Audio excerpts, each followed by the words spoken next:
Hi everyone, welcome to this new video lecture on Introduction to Cloud Computing. My name is Tesfaik Day. So in this video lecture, we will explore what cloud computing is, why it matters, and how it is transforming the way data is stored and manage the infrastructure. So specifically in this topic, the following are covered: definition and evolution of cloud computing, enabling technologies, service and deployment models, popular cloud stacks and use cases, benefits, risks and challenges of cloud computing, and economic models and the service level agreements, referred in short as SLS. And the last point of this section or of this video lecture is also to be discussed in topics in cloud security. So in this video lecture in general, we will cover these general concepts related to the essence and understanding of cloud computing in relation to other service models like on-premises services or technology related to cloud computing. Then there are other criteria or matrices that we rely on which service is appropriate or like acceptable by several technological matrices. Having said that, before delving into the concept and understanding of the cloud-based computing, let's imagine one real-life scenario. That is, a small company, software development firms, assuming or just is planning or aiming to scale up their business. However, in reality, such small software development firms are being struggled or challenged with small team size, unpredictable demand, and the limited resources. Of course, in reality, these factors or challenges or roadblocks are the real challenges in any technological deployment. So, someone can imagine these software development firms, which is small in size or like just a startup company, who are confined in a small building with small infrastructures and small equipment which is needed to run the business, of course, the business of the company. So you can see the arrangement and configurations which is limited. Of course, that's what it makes is a small size. So the challenge here is that they want to scale up. So how could is it possible for a startup company to scale up into such other scalable domain at the same time efficient and effective cost? Can you imagine? So to do this selection or choice, there are criteria that we need to rely on. The first one is scalability. What it means is scalability. Now we are comparing two types of models, which is on-premise and cloud computing. So in case of on-premise, requires significant investment for expansion with limited flexibility. Once it is scaled up, it is difficult to scale down, often leading to high infrastructure and maintenance costs. It is so obvious. Whereas in case of cloud computing, since it is operates on pay-as-you-go pricing model and it is being handled by a third party, so the scalability looks or seem convenient to scale up the resources up or also to scale down easily and efficiently. The second criteria or matrices in this case is the server storage. The server storage in case of on-premises also again, it requires dedicated physical space, power supply and regular maintenance. Whereas in case of cloud computing, as it is already relying on other third-party servers are managed by the cloud service providers reducing space requirements and operational costs because they are being transferred to the other provider. And then the third metric is data security. When it comes to security, is very important in the cloud and of course in any activity or services related to IT. So to be specific, on premise, security measures rely on combination of physical infrastructure and traditional IT security methods, which can be complex and less reliable. As you can see, this infrastructure is the security is already left to these company organizers, these company owners. You see, whereas in case of cloud computing, it offers enhanced security measures, reducing the need for constant monitoring and management of security protocols. So a little bit, the cloud computing offers data security much better and efficient way in relation to on-premises service. The other criteria that we need to make comparison is that disaster recovery. In case of on-premise, limited data recovery options in case of loss or system failure. Once this system is exposed or prone to some error or whatever, any failure, system failure, total collapse of system, then that there is no room to retrieve or to restore the entire content of this infrastructure. Totally, there could be a chance of total loss of data. However, in case of this cloud computing incorporates robust disaster recovery mechanisms, ensuring fast and secure data restoration. Above all, this responsibility is being transferred to the third party or cloud service providers. And the last but not least important metric is that also maintenance. Maintenance for any deployment of technology, including cloud computing, is a key metric that has to be evaluated seriously. So in case of on-premise, it requires dedicated teams for software and hardware maintenance, which makes it to increase costs, which means expensive. Whereas in case of cloud computing, maintenance is handled by the service provider, reducing cost and resource allocation. So obviously now we can get back to the scenario which we stated about these small software development firms aiming with the goal, aiming with the aspiring with the scaling up the business. So having or considering these 5 or 6, whatever the matrices, scalability, efficiency, maintenance, data recovery, and whatever the other criteria such as server storage, data recovery, in this case, it is now a must action to be taken to look for another decision, another option such that a cloud computing is the only viable option for this company, for these owners to make a choice in relation to the on-premises, because all the criteria that we have seen on is against on-premise model. So the only viable option for scalability, server storage, data security, disaster recovery, and maintenance is the cloud-based computing. So obviously this enthusiastic and highly inspired team need to go to the cloud in order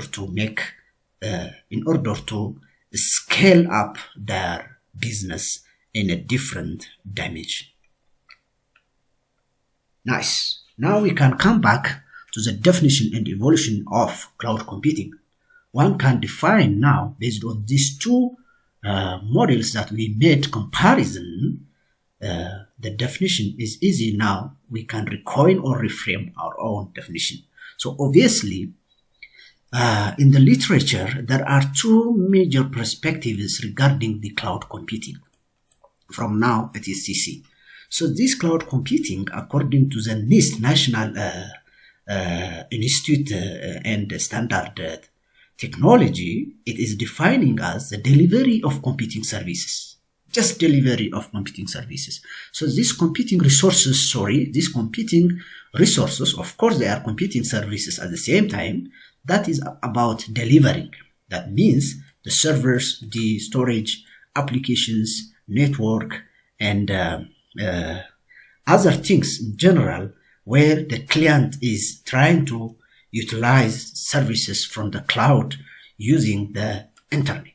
So that is according to the definition for NIST and Microsoft. So let's see the two perspectives in separate way. According to NIST, cloud computing is defined as it is a model for enabling ubiquitous, convenient, on-demand network access to a shared pool of configurable computing resources, such as network servers, storage, applications, and services in general, that can be rapidly provisioned and released with minimal management effort or service provider interaction. So you can see this is a very, very, very key point, which is with minimal management effort. So the management is, of course, is being transferred to the third party. That's why comparing to on-premises, based on the scalability, based on data security, based on data privacy, based on maintenance, is a minimal management effort for the cloud computing instead of the on-premises. So the key elements of the NIST definition for the cloud computing, it is on-demand self-service. What it means that users can automatically provision computing capabilities as needed without requiring human interaction with service provider.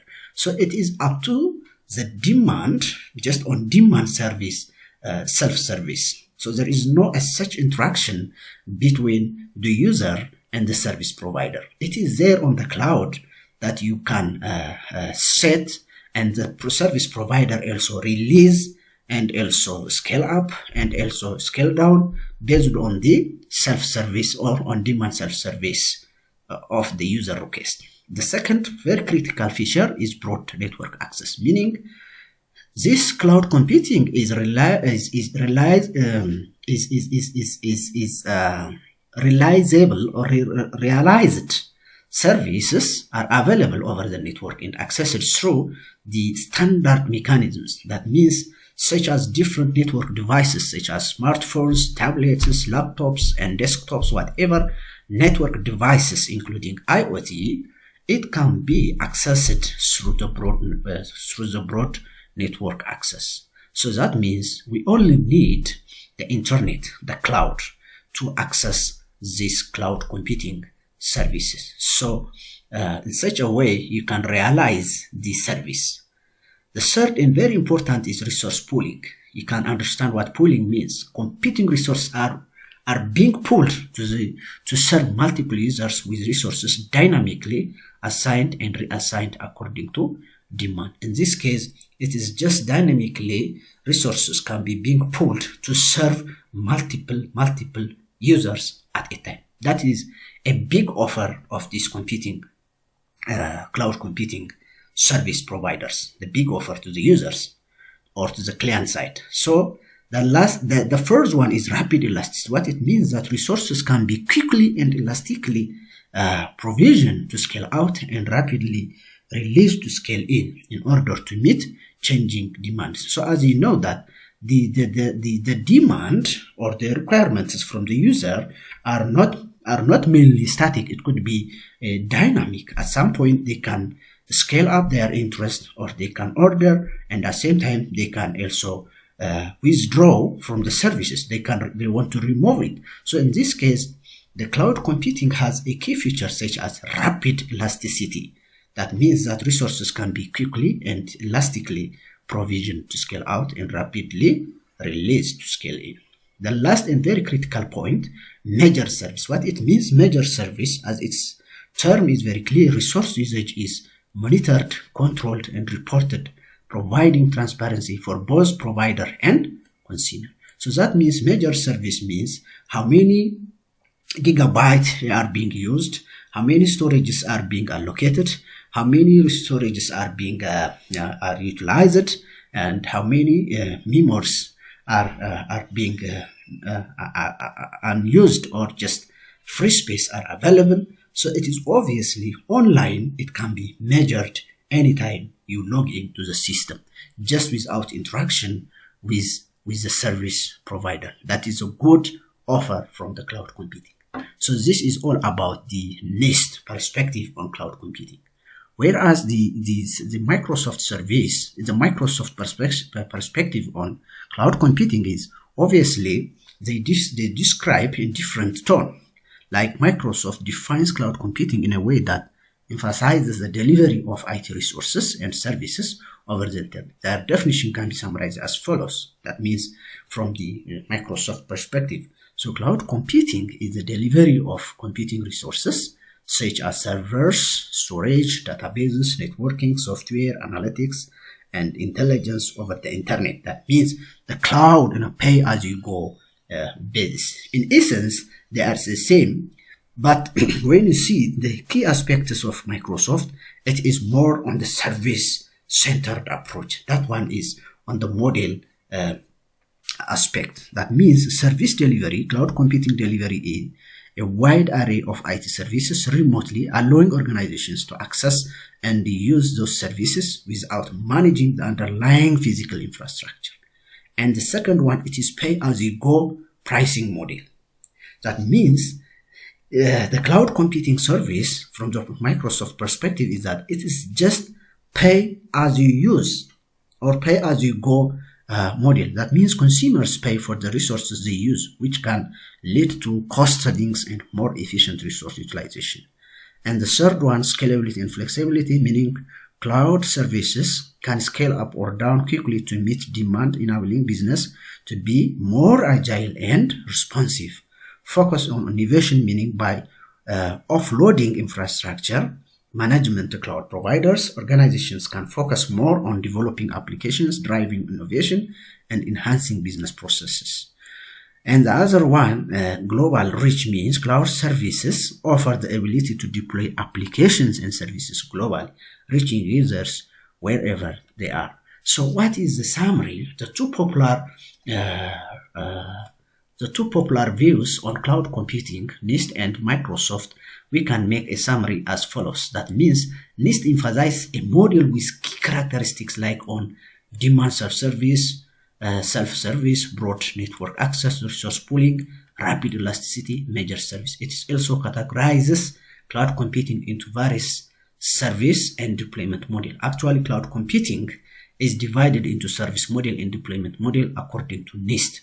Whereas in case of Microsoft, highlights the delivery of diverse computing services over the internet and the cost benefits of a pay-as-you-go model and the advantages of scalability, flexibility, and global reach. So what's the difference is that both definitions capture the essence of cloud computing. That is the underlying similarity between these two approaches, providing accessible, scalable, and efficient computing resources on demand, but each brings a slightly different focus based on the perspective and priorities of the defining organization. So that means it's just two perspectives. Okay, in summary, it is just two perspectives of coining or just defining just the same object, the same goal in different perspectives, which is driven from the organizational goals. Otherwise, both definitions captures the essence of cloud computing, which provides accessibility, scalable, and efficient computing resources on demand. That is, at the end of the day, the cloud computing target to be met. So now we can proceed safely to the evolution of cloud computing. What we mean by evolution is that it's just obviously, in general, in one line, the evolution is just starts from centralized framework to the distributed, virtualized, and scalable solution. So when we say centralized framework, that is the initial step on the evolution, that is the startup, and then the distributed, virtualized, and scalable is the today's cloud computing features or the development.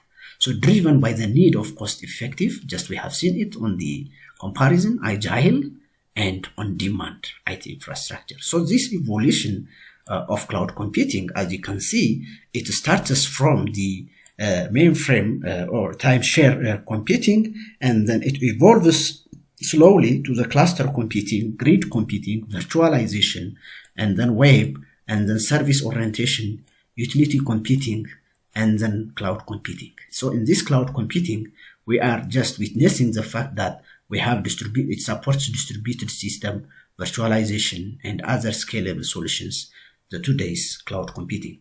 So we can summarize this figure in a detailed way. When we say the mainframe computing, which is in 1950s or mid 90s up to just late 90s, 1970s, it is characterized, or the underlying technology was that for the computing, it is centralized systems with terminals connected to mainframes. The second one, which is the next evolution or generation, is that 1980s following this mainframe computing up to 1990s, it is characterized by this distributed architecture, unlike the centralized one, which client is accessing services from central servers. The third is just cloud computing, 1990s up to 2000, which is resource sharing across multiple systems for high performance computing. And then the 2000 or the 20th century, now that is all about virtualization, then which means that creation of virtual machines, that is the VM, enabling better resource utilization and flexibility. Cloud computing emergence is also, it starts from the 2000 up to present. That means the progress about 25 years, which is on demand, scalable service over the internet, and pioneered by AWS. I think you guys are familiar with this. These three things are just service, cloud service providers, the Amazon, the Google, and the Microsoft. Okay, and the future trends. That means the science of the future, which is the edge computing, okay, and serverless computing and integration with AI and IoT are the future characteristics of cloud computing, which is actually, it has been in place, this service. So the mainframe computing, what we mean by mainframe, so we can go through this PPT in order to understand the mainframe computing. Mainframe computing, in this case, they are large centralized computers used for bulk data processing, meaning that users access the mainframe through terminals. What we mean by terminals, in this case, dumb terminals with no processing power. Just simply, they support the sending inputs without their own processing power. Okay, no cloud support, meaning that they are centralized but not scalable or on demand. Example, the IBM system /360 is considered as mainframe computing used by banks in that days, on the old days, governments for large-scale operations. The second model is that just model computing is that the client server. What we mean by the client server is that it supports distributed computing where client devices, which means the PC we have currently, request services from centralized servers and allow resource sharing, okay, but required manual setup and maintenance. In this case, again, no cloud support. That's the evolution we are measuring the advancement in every generation. So limited scalability, no on-demand resource provisioning. Example, Microsoft Windows new technology, that's NT. Business used this to manage networks and shared resources. So in this case, resource sharing is possible, but limited scalability feature and no on-demand service or resource provisioning. But what makes it different from mainframe, it is distributed computing. And the third one is grid computing, which means that grid computing is 1990s to 20 connected multiple computers to work together as a single system for high performance tasks, introduced resource pooling, but still required manual configuration and management, unlike the today's cloud computing, which does not need any manual. It is just automatic and dynamic. And the other thing is partial cloud support. You see, in this third generation grid computing, partial cloud support is started. Unlike in the previous one, the client server and the mainframe, no cloud support at all. Then in this case, the cloud support means in this case shared resources but lacked automation and flexibility. And then the best example for this grid computing technology is that the city at home that is used distributed computing to analyze astronomical data from millions of computers worldwide. In grid computing, it is a big success is achieved or scored by this distributed computing with partial cloud support feature. And the first interesting concept is that also that characterize the cloud computing of today, which is virtualization. Technologies that allow creating multiple virtual machines on a single physical server, meaning you can run different softwares or just operating systems using one host physical machine or server. That is the beauty of virtualization, which helps the efficiency and utilization, enhanced utilization. The other one is improved resource utilization and flexibility, laying the foundation for cloud environments. Partial cloud support enabled resource pooling and isolation, which basically virtualization is about isolation from the host operating system, but lacked on-demand scalability. Still, it does not qualify the today's technology that we call it the cloud computing. So example, VMware, there are many things, virtualization, VMware, VirtualBox, and also the today's pieces, the Windows 10 operating system, they have their own an internal system that supports virtualization. So these all are examples of virtual technology, meaning that all businesses to run multiple operating systems on the same physical server, machine. Now, the fifth one, which is the start or the declaration of cloud computing emergence, obviously from 2000 onward. So in this case, it is fully scalable on-demand services delivered over the internet. The 5 or 6 criteria that we have seen at the beginning are fully implemented in this cloud computing emergence. Automated provisioning, pay-as-you-go pricing, which is a concept from the Microsoft, broad access from any device, which is the feature from the NIST, are fully implemented in this generation or in this evolution. Full cloud support, this is a key point. All essential cloud features like elasticity, resource pooling, major services, you can call those features from either NIST or Microsoft are being satisfied in this generation cloud computing emergence from 2000 up to present. So people are enjoying these services from 2000 onward, the cloud computing emergence. Now, what are those? Just the AWS, the Amazon, the Google Cloud, there are different cloud service providers, AWS, the Microsoft by itself, and the cloud, and the Oracle, and many things. So this offers a full suite of cloud services like computing, storage, databases, applications, softwares, and many more. You can name them, the services that users could get. The last one is future trends, the edge computing. What we mean by edge computing, processing data closer to the source. That is this edge computing is all about the IoT devices to reduce latency. So that means processing data closer to the source, meaning that it reduces latency. So there is no need to send your data to somewhere to the central, which is in the old generation or on the mainframe computers. Unlike that, which is centralized, but the edge computing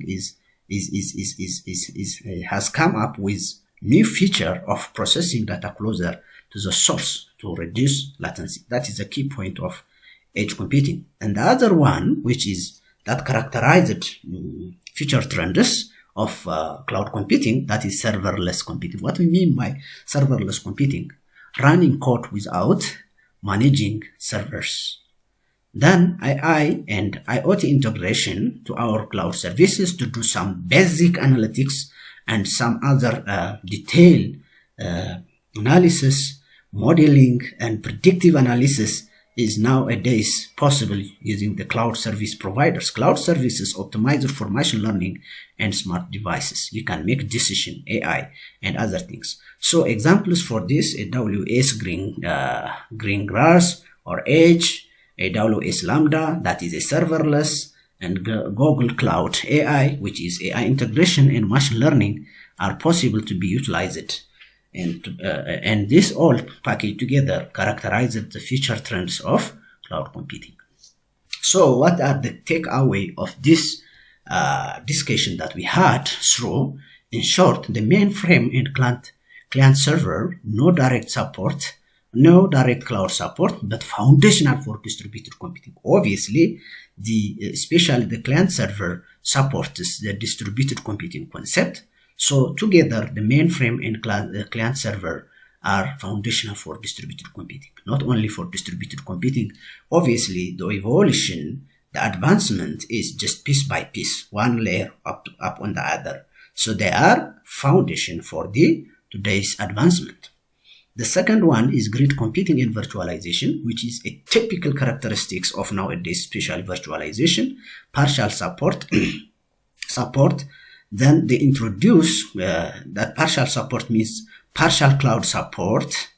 Then they introduce concepts like resource pooling and virtual machines. This is a key feature of this evolution, essential for modern cloud infrastructure.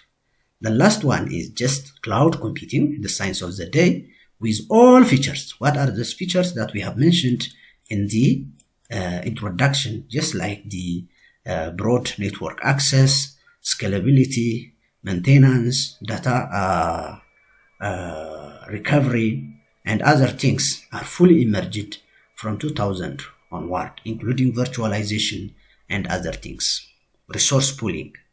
So having said that, now what are the characteristics of cloud computing?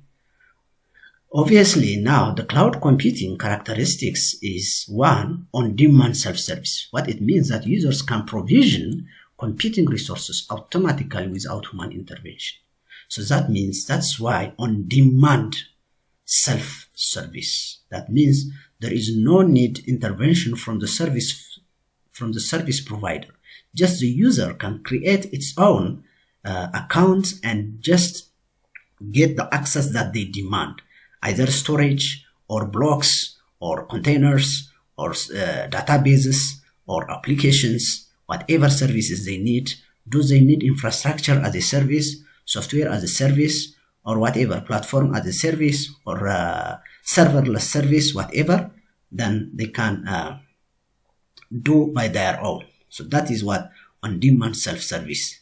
The second one is broad network access. Services accessible over the network through standard mechanisms. That means as long as this end user has a network device, it could be mobile phones, laptops, desktops, tablets, and any other IoT device, then once he or she able to access to join to the connection to the network area, then through the internet, then you can access through standard mechanisms or network communication protocols. The third one, resource pooling, means providers' resources are pooled to serve multiple users using a multi-tenant model. That means multi-tenant, in this case, multi-users model. So at a time, these resources, since these providers' resources are pooled, that means being available to the cloud, therefore multiple users can use them in dynamic fashion. Rapid elasticity, resources can be elastically provisioned and scaled, often automatically, to meet the demand. And the major service, cloud systems automatically control optimized resources with usage monitored, built based on consumption. So in this case, the pay-as-you-go price model is also a key feature of cloud computing. You just simply pay for what you use, and then accordingly you can scale up or scale down according to your demand and your project scope. Section 1.2, enabling technology, service and deployment models. Enabling technology, the technology for cloud computing, to set up cloud computing. So these enabling technologies are very, very important are crucial to be used. Virtualization, containerization, distributed computing, high-speed networks, automation, and orchestration tools are among the enabling technologies for today's cloud computing services, or to get these cloud services. So what are these service models? By the way, this cloud computing generally in different literatures classified into as a service model and deployment model. We will have a look at what service model mean and what deployment model mean one by one in detail in each respective PPT. So the service model generally classified in different literatures, 4 or 5, but most commonly, and we will give emphasis on these 3 points: infrastructure as a service, PaaS, platform as a service, and SaaS, that is software as a service. We will see and their definition and details on the coming slide. Deployment models. How do we deploy these services? There are some deployment models such as cloud, public cloud, private, hybrid, and community cloud. So under this deployment, or cloud services can be deployed into 4 approaches. So to give the general understanding of what service model and deployment model, it is good to consider this model. Okay, this is called the hierarchical layer relationship of cloud computing services. So in the first case, to begin with, the 0 index, we give them 0 index 0, 1 up to 8, which means that we have 9 layers to be considered for general lecture academic purpose. The networking, the storage, the servers, virtualization, operating system, middleware, runtime, data, application. So these are one can consider as a services that the user can demand or expect to ask. So then these are already placed in the form of layers. So the layers starts from networking, storage, and other things. So we have also 2 parameters that we need to classify our model or our service model and deployment model, whether it is IaaS means the infrastructure, or maybe platform, or maybe software, based on these 2 things: the client and service provider. So if the client, if the client is just managing these 2 services, application and data, then we call it, that is simply, for example, if you are utilizing networking, storage, servers up to virtualization, then that means this is being managed by the service provider, meaning the client is just managing application, data, runtime, middleware, and operating system. So we call it infrastructure as a service. If you run, if the service provider is managing for you from 0 up to 6, meaning runtime, middleware up to this layer, then this is called, that means if it is managed by the service provider, meaning that the client is already managing application and data, that is called now platform as a service. If the service provider is managing from 0 to 8, meaning the 9 layers, if they are managed, then it is equivalent to the service as a software as a service.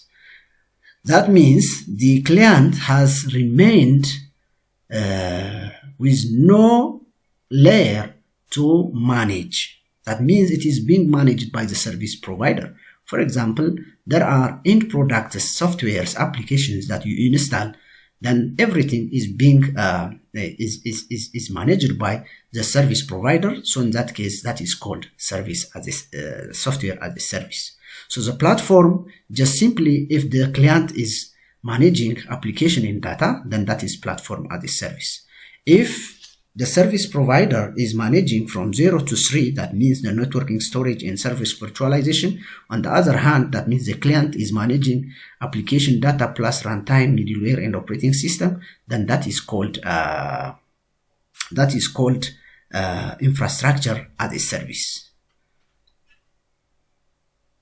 So enabling technologies, as I have mentioned at the beginning, we have virtualization, meaning creates virtual machines to share and manage resources efficiently. So broadband network, high-speed internet for seamless cloud access, that means enabling technology. So we need virtualization, broadband networks, web service and APIs, distributed computing, containerization, automation, and orchestration tools. So I think these all concepts are clear, but to give emphasis that I have mentioned already, the first four almost, then the containerization are nothing else. They are packages, applications, and dependencies into lightweight or portable containers. I think everybody could understand what Docker is. Otherwise, you can refresh your understanding on Docker is just one way of enabling technology for the cloud computing. And the other thing is automation and orchestration tools, which is the Kubernetes. In this case, I think in most literatures you can find in short K8S, Kubernetes, okay? So the other thing is the cloud service models. The cloud service models, the service models, as I have said, in this case we have IaaS and PaaS and the SaaS. So the SaaS examples obviously deliver software application over the internet, such as the Google Drive and other things, maybe Gmail or whatever, Google Doc and other things. And the PaaS provides platforms to develop and deploy applications, which is obviously Google App Engine. And the infrastructure as a service, which is the AWS AC2, that is Elastic Cloud. And the cloud deployment model, as I have said it already, we have public and private, hybrid, community, and of course we have another classification. What matters is the service that they offer depending on the organization goals. So in this case, the public means services available to anyone over the internet. For example, in case of the Amazon web service, the Microsoft Azure, these are public cloud. That means they are available to anybody as long as you follow the model, pay-as-you-go price model, okay? Pay-as-you-go model. Then private cloud, dedicated cloud infrastructure for a single organization. That is private. That means that you can consider the transportation, for example. You can use your own transport. In that case, that is private. You can use the government or public transport. Then that is public service. And hybrid cloud, that means that at some point you can use your own, and at some point you can use the public one. At some point, if depending on the information you have, in that case, that means you are combining the services of public and private clouds. That means an organization, for security purpose, they can reserve their data, or they can store their data, sensitive information such as their employees and other financial terms into their private. They can send it into the private cloud, whereas the other information that needs only storage and other activity, which is non-sensitive data or non-classified data, into their public. So in such scenario, or the transport, when you feel that there is high cost in terms of the expenses for the private car, then you can use the public bus. When the public bus is not convenient at some point, just maybe to drive away from your common places, then you can use your private. In such scenario, we are combining the services of public and private transport at some point. Then community cloud, shared infrastructure for specific communities with common interest, such as you can have community cloud with shared infrastructure for specific communities with common interests such as government, health, and other industries or education for that matter. So that means shared infrastructure for specific communities with common interests. So the popular cloud stacks and use cases is the next section. So we need to understand first what cloud stack means. A cloud stack is a combination of technologies, obviously such as software for frameworks, tools used together to develop and deploy cloud-based applications. What we mean by that, examples of cloud stacks, that means we have LAMP stack, meaning there are different operating system arrangements such as Linux, Apache web server, MySQL, that is a database, and PHP, Python, Perl programming language. So these are cloud stacks, operating system, web server, and the database, and this is also the programming language for interface. And example use is hosting dynamic websites and application on cloud platforms like AWS, DigitalOcean, and other or etc.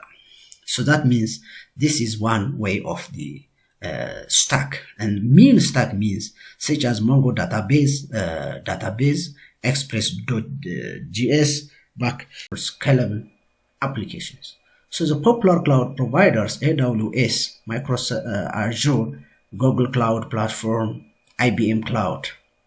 These are the popular cloud providers. Just they are obvious: AWS, Microsoft Azure, Google Cloud Platform, IBM, and there are other DigitalOcean also clouds.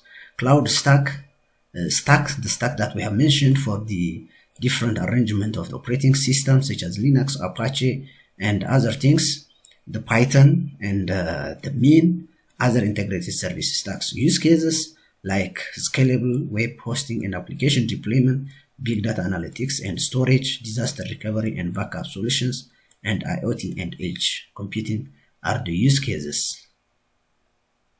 So recall, the cloud stacks refer to collections of software technologies that work to support cloud computing environments, typically the operating system, this middleware, and run environment database. You can see this is a cloud stack, by the way.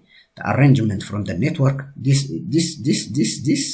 arrangement is not full. That's from 0 to 8 we have seen at the beginning is a real one that describes the cloud stacks: the network, the storage, the server, the virtual machine operating system, the runtime, the database, middleware, and applications. So this typically describes the cloud computing stack, showing layers from storage to application.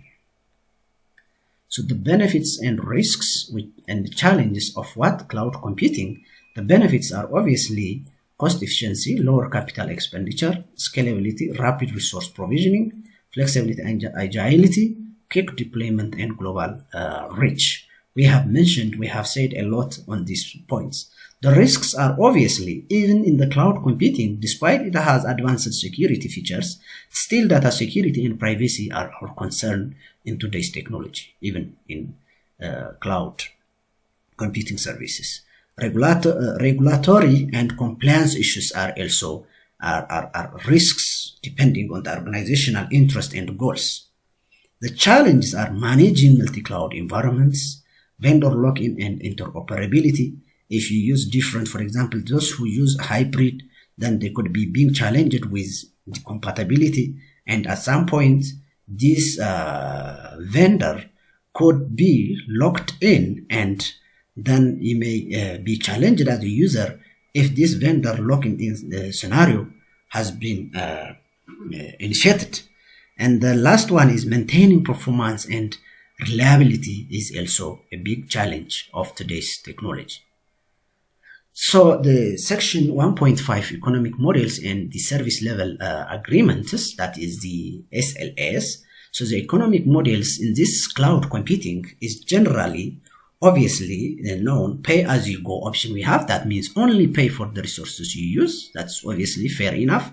Subscription based means fixed pricing for defined resource bundles. Then subscription is another economic model for utilizing or to make effective these services, and reserved instances or spot pricing. That means optimizer costs for predictable workloads. And there are another options, even just like discounts and other things, free trials, whatever. These are also economic models. For advertisement purpose, they can offer free trials, and at some point even they can give you discount coupons and other things. So the second one concept is service level agreements. This SLA is common in technology deployment, associated to the technology deployment, such as defined performance standards and uptime grants. This is a kind of contract and agreement between the service provider and the clear agreements and roles that to meet expectations for the user, online responsibilities and remedies for non-compliance. So these are the service level agreement, serves as a contractual basis for service quality. So the last section, which I said 1.6 topics in cloud security. So cloud security is, of course, again, is a challenge in today's advancement, focus on data protection, identity management, compliance, and threat mitigation. So the key security areas in this case, one, it is data protection. Data is everything. Encryption and secure data storage is being applied in case of cloud security, in case of cloud computing services to be efficiently and guaranteed for the users. Identity and access management, that is obviously secure user authentication and authorization are being ensured in today's cloud computing service providers. Still, users also need to be alerted on utilizing such to ensure such security features. Network security, firewalls, intrusion detection and prevention systems are also implemented and ensured. And compliance is all about the security areas, adherence to standards and regulations such as GDPR and HIPAA. Incident response, meaning that once it is identified, strategies to detect or respond to and recover from security breaches are also implemented. So emerging trends in cloud computing, innovations such as edge computing, AI integration, and cloud computing are shaping the features of cloud services and enhancing overall efficiency. So the emerging trends or the feature trends in cloud computing, obviously we have said it in the previous slides. So the edge computing, which means processing data closer to the resource, just in order to reduce latency. The key feature here is that latency, to reduce latency. And AI integration, just to do predictive analytics and other further visualization that could help or give insight for informed decision making. And quantum computing, which is the future science of the day, shaping the future of cloud services and enhancing overall efficiency. So the key takeaways from this is that the cloud computing is just a dynamic evolving field and transforms how IT resources are delivered in terms of different service models, service models and deployment models.